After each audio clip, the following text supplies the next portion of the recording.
So what I thought I would do today is Casey and I were talking about what we wanted to accomplish today. Is I was going to give a bit of the why Raleigh. That's what I like to call it. We'll do an introduction of Wake County, of the greater Triangle area, for those not in the area. For those here, maybe a little bit more about why we are being successful, what to look forward to in terms of our global and regional economy. So I'll start. First, let me start with a map, and I think this is always important, particularly given the audience, Casey, with a national and global audience. It's important to sort of locate where we are. So here in Wake County, we are part of the Research Triangle. So the Research Triangle gets its name from our three Tier 1 research universities: North Carolina State University in Raleigh, Duke University in Durham, and UNC Chapel Hill in Chapel Hill. Those three universities, as you can see by the map, are about 20 miles apart from each other and really form the heart of everything I'm going to talk about today in terms of our economy, and the impact that those universities have on our region is quite prominent. So again, who are we? Who is Raleigh? Who's Wake County? Who's the Research Triangle region? Why are people and companies thriving in our market? And I really think it comes down to four points. One, a very diverse talent pool of very smart, right skilled, as I like to call it, right skilled talent for our diverse local economy. That's really driven, as our second point notes here, is around innovation and collaboration. Third, those are important, but you have to have a really flexible, what we call accessible business climate. The point of the cost of entry is quite low for our regional economy, and that's going to be important for us. And finally, you can't have all those things if it's not somewhere that people want to stay and love. So that's what the last point is sort of the quality of life, not to be underlooked. That is certainly something for people on this call, no matter where we are around the world. Placemaking is absolutely critical for real estate. It's what real estate is built around. Two, realtors help make that place for us in our communities around the country. So let's first talk about talent. Talent's what really drives our marketplace. As you can see here, I think for us here in Wake County, we're growing by 64 people a day. Annualized, it's about 23,000 people. And I think that's really important. We're going to get in more a little bit into the demographics here.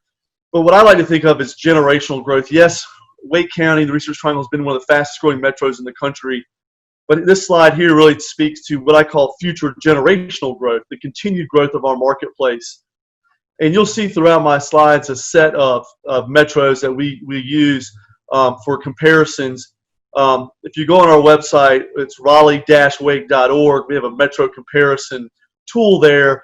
We've pulled out Atlanta, Boston, Austin, Nashville, San Francisco, and Denver for a couple reasons. One, those are the cities that most look like Raleigh in terms of its talent base. Two, those are the cities like Austin we get most comp to, state capitals, big university presence, etc. Or we have a very similar makeup of industry like Boston and San Francisco when it comes to tech and life sciences. So that's what you'll see throughout. And this slide sort of indicates, wow, Raleigh is one of these very fast, continuing to be a fast-growing metro over time. I mentioned we're growing by 64 people a day. And what's interesting here is about 21 of those people are born here. 43 people are moving here. People like myself, I grew up in North Carolina, went to school in Chapel Hill. My wife went to NC State. And we, after my wife was an officer in the Navy, after she got out of the Navy, we decided, where do we want to make our life? We want to make it here in Raleigh, where we live. So there's quite a few people like us that are moving here every day. What I always find interesting is it's not just people like me from North Carolina that are moving here, but actually the bulk of that growth is people from either from another state or from another country. And Casey, given our audience today, I think that's a really important point of emphasis. Certainly, when you think about a global destination, Chicagoland area is one of those global cities, no doubt. But it's really interesting for us is that there's almost as many people that move from another part of North Carolina that move here from another country every day. And you can see on the sidebar there, where are people moving from? Well, within North Carolina, it's sort of within our region.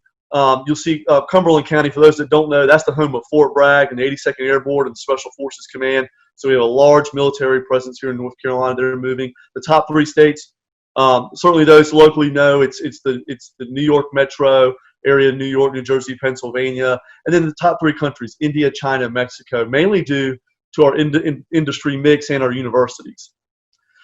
You know, gosh, we're growing really fast. but we're also growing. With that growth comes a well-educated population. So as you can see here, the Triangle is one of the most educated communities in the country. Bloomberg called us the #4 sort of highest brain concentration in the U.S., and I think that's an important factor. I'll say one more quick things about our population before I move on is, of that 43 people that are moving here every day, close to 75% of that working age group has a bachelor degree or more. So one, we're getting smarter every day with those people moving. Secondly, our average age here is about 30, 35 or so. The people that are moving here are about 33 to 34 years of age. So we're getting smarter and younger every day as a region. That's always a good thing to say, and that's really exciting for us. What about all this talent? Why is that happening? Well, gosh, you can't talk, again, as I said before, you can't talk about our region without talking about our universities. Within our it's not just our top three, our top tier research universities, but it's also, we also have 3 historically black colleges and universities in our market. North Carolina Central, Shaw University, and St. Aug's, as well as, in total we have 12 universities and colleges within that sort of that 20-mile radius that we're talking about, with 163,000 students enrolled in higher education, 42,000 graduates, and again, given our global audience today, 12,000 plus students are international.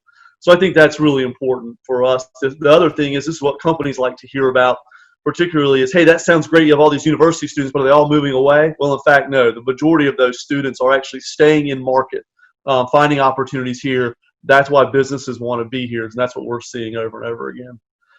Again, we have a really diverse local economy, regional economy, again, driven in large part by our universities and what they're able to do. One of this slide here, what this indicates here, this bar chart on the left there, really describes the amount of R&D that is occurring at our universities. As you can see, as a element of GDP, we lead the nation in that category.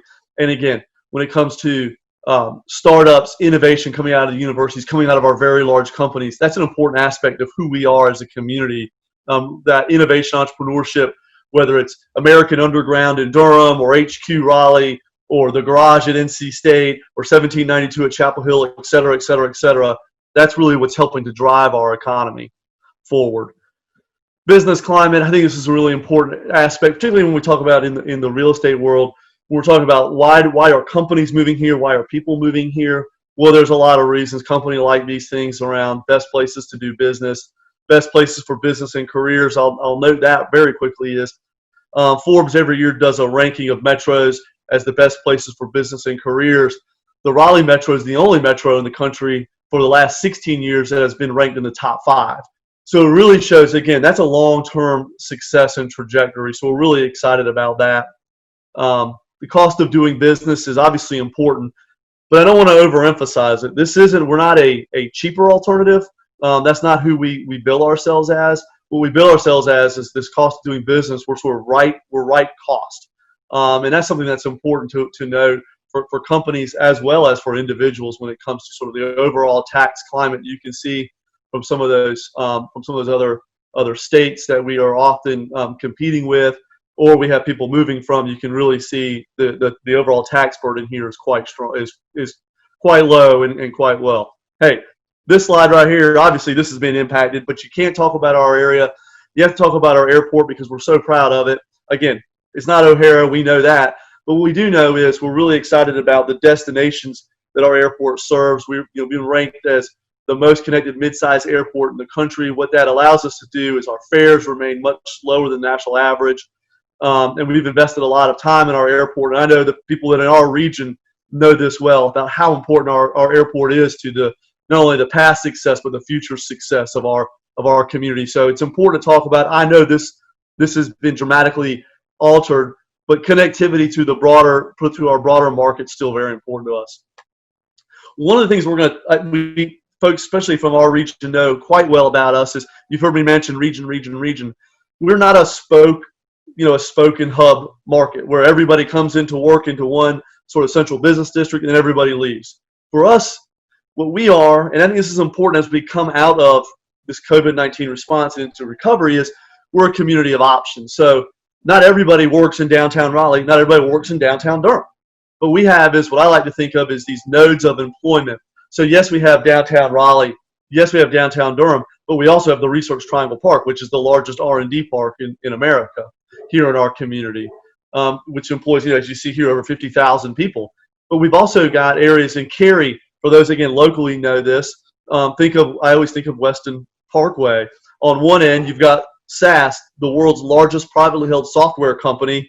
And as you move down, you've got MetLife's Global Technology Operations Center, Deutsche Bank's Global Technology Operations Center, et cetera, sort of a Rodeo Drive, if you will, of sort of tech operations in our marketplace. So I think options is going to be important, particularly as we think about, we're seeing this, we've seen so much growth in our market come from the Northeast corridor. I anticipate seeing that accelerate because of COVID-19. Again, international, I wanted to put this in here, Casey, just to note that our market is a destination for foreign direct investment, or FDI. International business obviously is very important to who our community is when it comes to very large companies, GSKs, Infosys, HCL, et cetera. The international business and foreign direct investment is obviously important to our region as it is to all other regions, and it speaks to connectivity.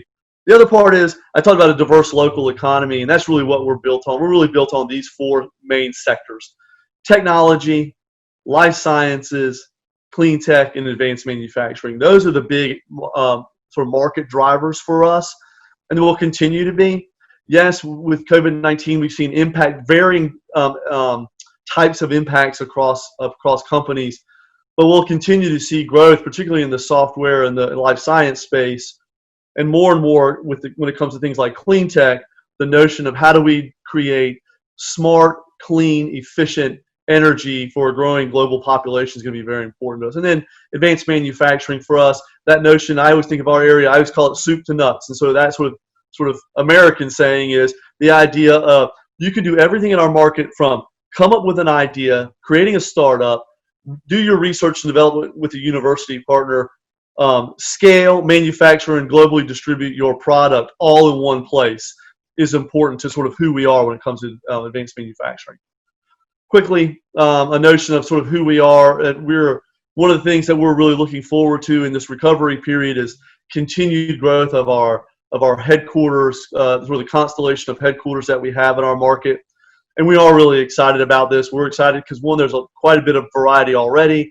It's not just technology and life sciences, but a lot when you see companies like Martin Marietta and others, Captive Air and many others. So for us, we feel like we're on the cusp of becoming much more of a headquarters market moving forward. That'll be one of the things we're really going to focus on in economic development. Quality of life, and I'll wrap it up quickly here, leaving Michael some time as well. I'd love to hear some questions, but quality of life is obviously very important to what we do. And so one of the elements for us is, when it comes to quality of life, is continued development of our regional transit plan. We're still have one of the lowest commuting times in America. It's important to remember that, as well as when it comes to housing costs. It really makes a difference to who we are and how we're able to position ourselves in a global market. Cost of living, again, when you look at these are some of those comp markets. If the average is 100, our metro is still below that national average, which is important to us. On that sidebar there, one of the things that we often talk about is, I always like to say, rent is about $1 a square foot when it comes to residential real estate, or thereabouts, for our metro area. So for 1,500 square feet or so, you can see that for $1,500 you get about 1,400 square feet, and you can sort of get a sense of the comparison of what that would buy you in these different metros. And that's important. Again, it's not about being cheaper. It's about being able to say you can have more. Your money goes farther here. You have more opportunity here. That's an important selling point for a lot of people, particularly when they're coming from much larger metros. The other piece I'll say here, and look, I'm talking to the experts here when it comes to residential real estate, but for us, median home values in the metro remain very competitive. The other thing I like to say is the delta. Casey and I have talked about this before, but the delta between our new housing costs and our existing housing stock isn't that great. So that means that our existing housing stock is pretty competitive, and it's really good stuff. It's well built. That's important for us. And as you can see here, we threw in some real estate measures here for our real estate friends, this audience, knowing how important real estate is to our market, and how hot it really is. So again, that's the quick who we are, why Raleigh. It's about diverse talent pool across multiple sectors, community of innovation and collaboration, a really accessible and flexible business environment, and what we think is a place that employees love. So that's my quick overview of Wake County. So that's quick, Casey. Again, that's my quick. I wanted to leave plenty of time for Michael as well as time for Q&A for the participants. Absolutely. Yeah, we've got some questions coming in after Michael is done from Downers Grove. Then we will hit up our questions and answers. But feel free in the Q&A or the chat feature, everybody that is with us today, get those questions in. There's some great ones coming in. And thank you so much for that. That was a great overview, not only of Wake County, but our region as a whole. We're going to get to as many questions as possible here in a couple minutes, but I did want to introduce our next speaker, Michael Cassa. Michael became the president and CEO of the Downers Grove Economic Development Corporation in 2011. In this position, he is responsible for the retention and attraction of commercial, industrial, and office projects. Prior to joining them, Michael was the executive director of the Oswego Economic Development Corporation. He began his economic development career in 1992, serving for 5 years as the director of business development in the Economic Development Group at the Greater Detroit Chamber of Commerce. Michael has been responsible for directing programs for regional partnerships that promote new business investment throughout Southeast Michigan. He's a member of the board of directors of the Illinois Economic Development Association, serving as second vice chairman. In addition, Michael will serve as chairman for them in the 2021 Economic Development Summit. He is also a member of the International Economic Development Council Public Policy Committee. He has been a participant in the 2015 and 2016 White House Forum on Economic Development. He has a bachelor's from the University of Detroit and is a graduate of the Economic Development Institute program. Again, Michael, thank you so much for joining us. Born out of this amazing partnership we have with your local real estate association, the Mainstreet organization of Realtors. Michael, I will leave it all up to you now. You are going to have a fantastic, fantastic presentation, I know, and we're looking forward to it.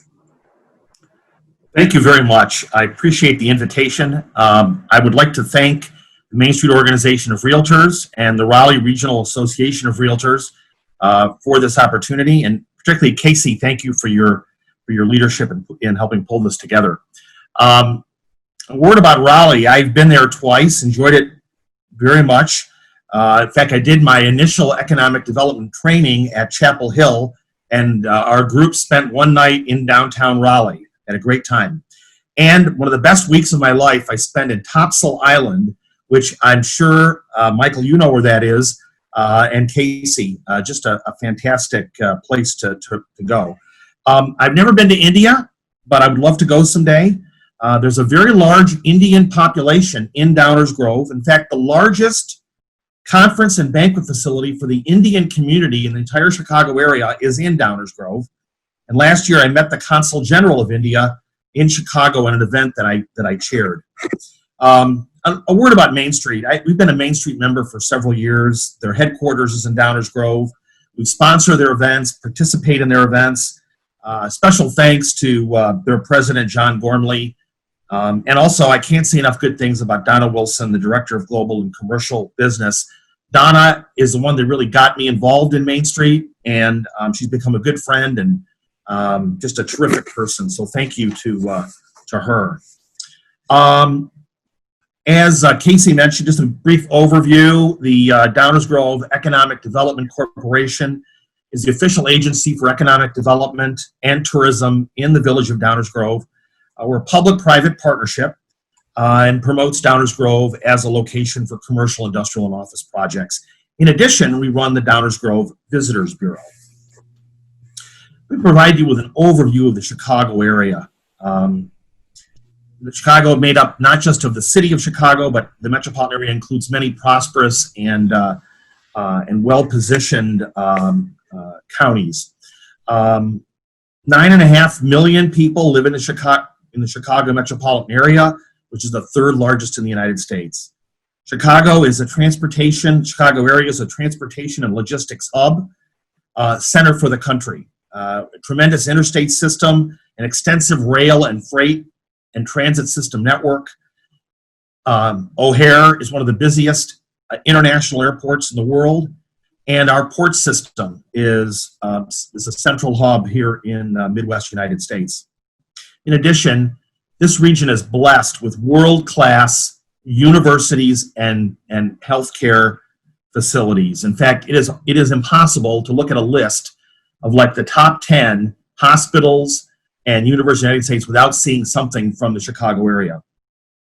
The key industries in this region, almost all of which help attract foreign direct investment and there's trade with countries throughout the world in these sectors, include biotech, finance, information technology, advanced manufacturing, medical technology, plastics and chemicals, and technology being our fastest growing sector. It permeates virtually all the sectors. And we are a major center for corporate headquarters. There are over 400 major national corporations with their headquarters in the Chicago area, including many in Downers Grove. For 6 years in a row, the Chicago area has led the nation in corporate headquarters relocations. 55 million people visited our region last year for tourism, and a big chunk of that is from international. We maintain the third largest convention center in the country, although not many shows are going on right now. Brief word about Downers Grove. We are located in DuPage County, which is 22 miles, our community 22 miles west of Chicago. DuPage is the second largest county in the state with 917,000 residents.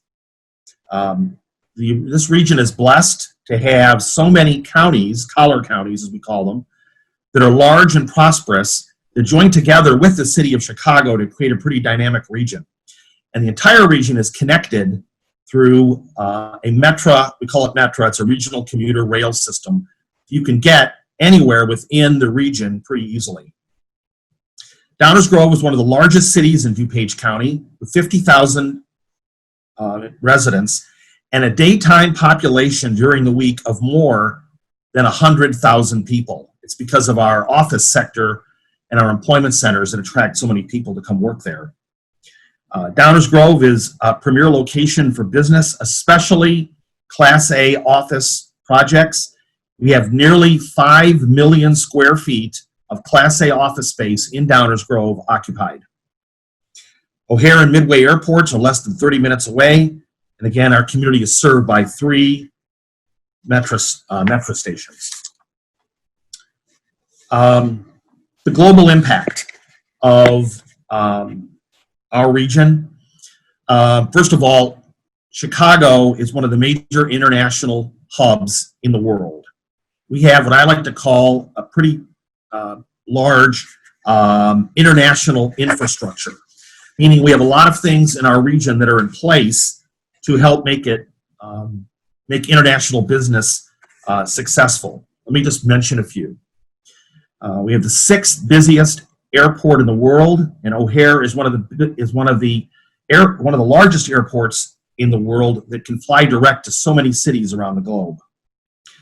There are so many international and national trade organizations that have their North American or U.S. main offices in Chicago, providing companies who do business in this region direct access to international decision makers, as well as companies that can provide, the advisors of these firms that can provide advice to these firms. We are blessed to have more than 80 nations represented in our consular corps in the Chicago area, meaning that virtually half the countries in the world have an official representative, either a full-time consul or an honorary consul here in the Chicago area. Again, giving direct access to companies that want to enter certain markets and to firms that simply want to do business overseas. Sister City International, and for those of you that aren't familiar with that, cities around the world maintain sister city relationships with other cities from other countries. Sister City International is based in Chicago.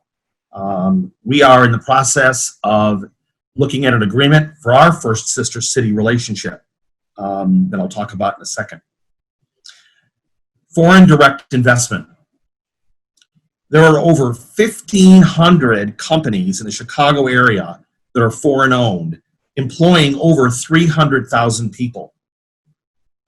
Many companies from throughout the world have set up their North American headquarters here in the Chicago area. There are more than 20 such firms in Downers Grove alone. And 35% of all the employees who work for foreign-owned firms in the Chicago area are in the area of manufacturing. One of the opportunities that comes along all the time in this region is the opportunity to meet members of foreign delegations. We're part of a network that when delegations come in from any country in the world, including India, we are notified about it. And it's an opportunity that a lot of communities and a lot of companies in the Chicago area take advantage of. Last year, we hosted a delegation from Bietigheim-Bissingen, which is a suburb outside of Stuttgart, Germany. Their entire city council, as well as members of their municipal staff, there were about 20 in total, came and visited Downers Grove. Our community has had a relationship between our schools and their schools on band exchanges for more than 35 years. So they decided they were going to bring the leadership of their community to visit Downers Grove. We hosted them for 3 days, including a visit into the city of Chicago, maintained their itinerary, handled their lodging, their ground transportation, their meals, and tried to put on the best face, if you would, for our community. And they were impressed enough to now they would like to enter into a sister city relationship with us, which will probably take us about 2 years to fully implement. Part of it is because this year's band delegation exchange was canceled because of coronavirus, because of the pandemic. So starting in 2021, we're going to begin putting the pieces in place. And then in 2022, when we make when our high school band is over in Bietigheim-Bissingen, we will have our community leadership go along to sign the official documents to make them our first sister city relationship. I can't stress enough the opportunities that foreign-owned firms have in the Chicago area, as well as companies that want to do business in places like India. By locating in the Chicago area, there's simply so many resources that they can take advantage of.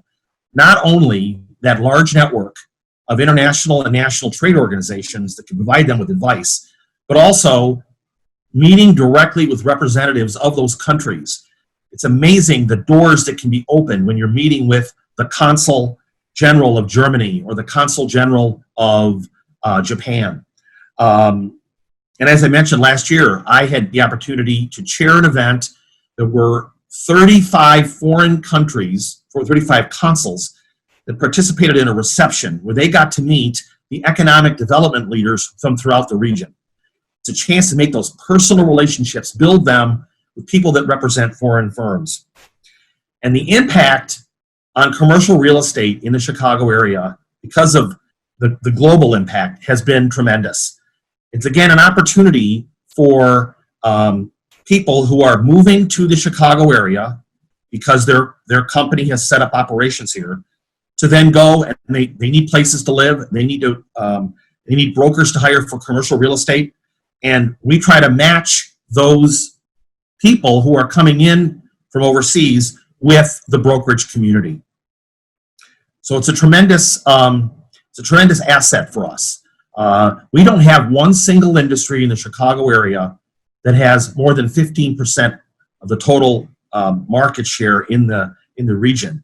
But there's no question that the international impact on the Chicago area is tremendous, and it's one that every broker who does business in the Chicago area should be aware of. And I, again, compliment Mainstreet for making that a priority. The last thing I wanted to mention is that on May 29th, the state of Illinois will begin Phase 3 of Governor Pritzker's Restore Illinois program. Most businesses, including manufacturing, office, retail, and service businesses, as well as restaurants with outdoor seating, will be permitted to reopen. And I am sure I am not alone when I am looking forward to getting my haircut on this coming Saturday. It has been almost 3 months without a haircut, and I have missed the hair salon that I usually go to. So I'm going to stop there, and I look forward to any questions you might have. Some fantastic questions came in. Michael, thank you so much for that amazing overview. I mean, that was just unbelievable to be able to hear so much more about a region I think a lot of people are familiar with, but don't know some of the intricacies and some of the things that are going on there, and truly how far-reaching your is over there. So a couple of questions that came in for us. We would be remiss if we didn't talk about this world that we're living in, this webinar, COVID world that we're living in. We had a couple questions come in about crystal balls. What do you all see? And I'll open it up to both of you, really, not only when it comes to workspaces, because both of you talked at length about the benefits of the commercial workspaces, and we talk about WeWork and so many of these collaborative workspaces that have popped up in the last few years. Those, in addition to the crystal ball moving forward, what do you see as some of maybe the economic trends that might be impacting both of your regions as far as commercial real estate and rental spaces are concerned? And I'll open it up to both of you. Okay, I'll start. Well, first of all, I do think the economy is going to come back perhaps stronger than some are predicting, but I think it's going to be, each industry is going to be different. For example, one industry that I think is going to really struggle for a while is the hotel industry, because even with the reopening of the economy, people are either going to be prohibited from because of state regulations, or they're just going to be reluctant to gather in large groups. So for a community that relies on large events and conventions, that is going to hurt. And it will take a while for the hotels to recover. The restaurant industry is another that I think is going to come back strong once people start to feel comfortable of going inside a restaurant. That's why there's such an emphasis here on this summer on open outdoor dining. An interesting one is the office market. For the past several years, and that's of course an important part of our local economy in the Chicago area. For the past several years, there's been a movement from the suburbs into the inner city for corporate headquarters projects. We've lost two of them that were pretty important to us, including FTD Florist. But we've managed to keep our losses to a minimum and have been able to backfill a lot of those spaces. Part of it is that the attraction of millennials into the workforce. Millennials have enjoyed that urban life. And when you have a mass transit system that we have, it made it very easy for companies to move back into Chicago from the suburbs and to be able to attract that workforce. However, there was a long article in the New York Times the other day about how throughout the United States, companies are now starting to look at suburban office and flex spaces again for really two reasons. One is people are frankly afraid to take mass transit. The metro system in the Chicago area is down 97%. People are afraid to get on a subway or any kind of a rail system. They want to get back into their car and drive to work. But that's hard to do in Chicago, frankly. So a lot of our office property owners are seeing an uptick in inquiries. The other one is just simply from a safety perspective. A lot of the office space built in the city of Chicago in the last few years has been collaborative workspace, where you put 10 people at a table together, really in a tight-knit circumstance. Well, a lot of companies are rethinking that. And now it may be a return to the old-fashioned, I have an office with a door. And then by working from home, you don't have as much of a need to go into that office. So this pandemic has been so tragic. Well, one of the things we may see is an uptick in suburban office leases, not just in Chicago, but throughout the United States. Yeah, so I agree, Mike. I think a couple quick points around opportunities and expectations. One, I agree with Michael.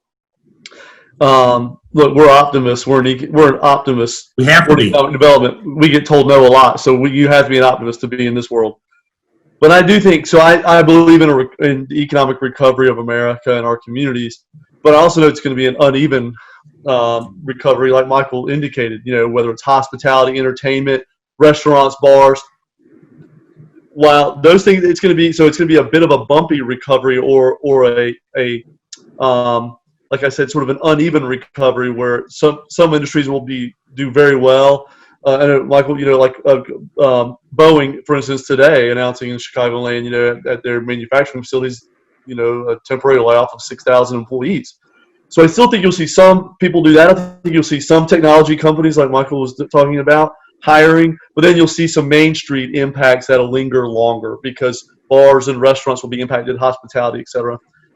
For our community, I also think that's an opportunity potentially for accelerated growth. Just like Michael said, we're in the same boat where we could see growth out of large markets into our sort of whether it's suburban markets or smaller, less dense metro areas like ours.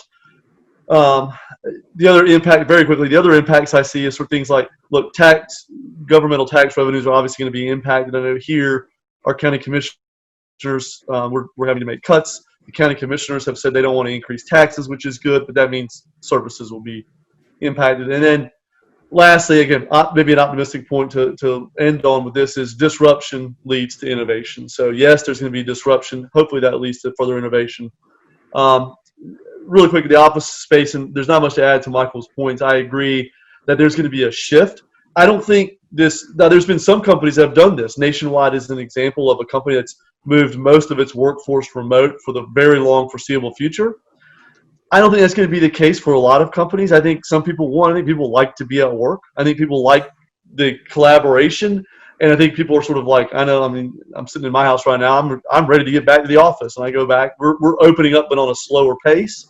But I'm ready to get back just because I miss my coworkers. And it's fun to see, Casey in this regard, but I sure would like to see him in person. So I think I don't know if it's a long-term trend that everyone will go work from home or work remote. I do think there will be an impact on how real estate looks into the future. So that's a really quick point there. Yeah, those are fantastic answers to that kind of complex, loaded question, obviously. And as both of you have proven and shown so eloquently today, local economic development directors, as well as your entire staff and the organizations that you have, are immense resources for realtors, the real estate industry. Obviously, it's part of the economic engine.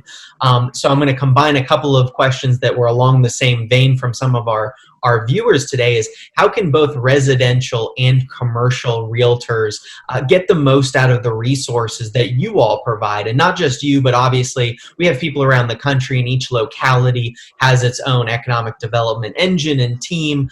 So I'll open it up to both of you because it is a very open-ended question. What's the best ways to engage and utilize those resources?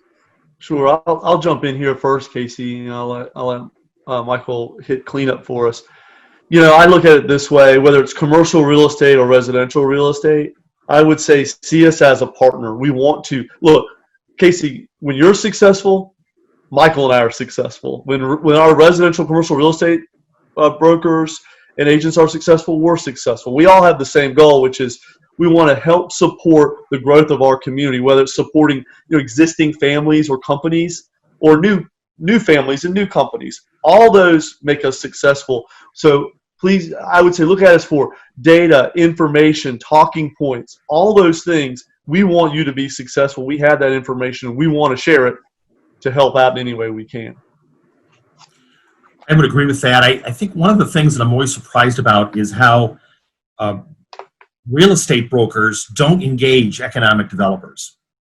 The Mainstreet organization of realtors created their global alliance, the commercial alliance, which has got several thousand of its members as part of that alliance. And each year they hold what's called a deal makers forum. We happen to be the main sponsor of it. It's a chance for me to meet brokers who have never spoken to an economic developer before. I've never quite been able to figure out why that is, but I suspect it's that they're simply not aware of the services we provide, or that they're free. I'm assuming, Michael, that yours is the same as every other economic developer. We will help any real estate professional, and we don't charge a fee for it. Right. That actually scares some people because they're wondering, that sounds too good to be true. We maintain the total confidentiality when any real estate broker brings us a deal that we can help with, and whether we're helping a small amount or a large amount. We're there to help them because they're going to put that deal together. And so I encourage every real estate professional that's part of today's program, reach out to your local economic developer. I promise you it won't be the last time you do that. Mm-hmm. Yeah, those are fantastic points, and definitely one that is not lost on the people that are viewing this webinar today. A specific question for you, Michael, in Illinois. Can you discuss the benefit of the universities bringing to your area in the Chicagoland suburbs? Sure. Throughout the United States, economic development organizations and communities have partnerships with universities, colleges, and community colleges. I'm sure the same thing's true, obviously, in Raleigh as being part of the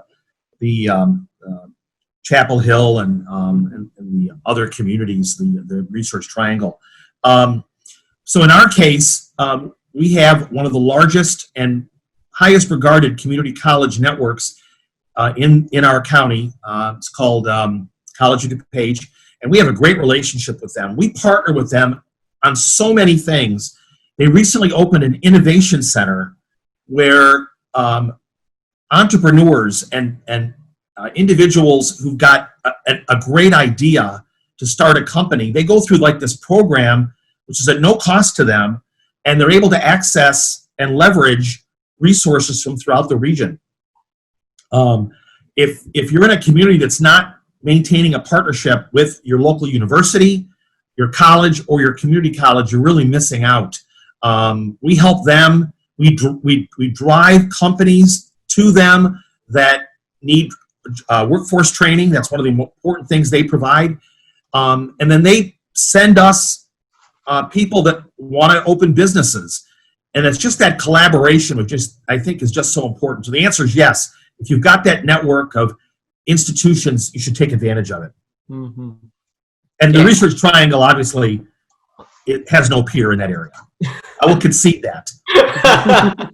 Well, let's get back to something that I think that you guys may not have a peer in, and that's airports and the travel that we've seen it. I know that Michael here talked about RDU Airport, the Raleigh-Durham Airport Authority. A few people asked about business travel and face-to-face meetings for some of our larger corporations, very recognizable ones. Google, Facebook have banned face-to-face meetings until the summer of 2021 in some cases. So I was wondering both of your perspectives as we touched on air traffic and air travel. How do you see that changing over maybe the next few months as we see it increase perhaps, and how it really affects the economic regions that both of you have such a huge part in?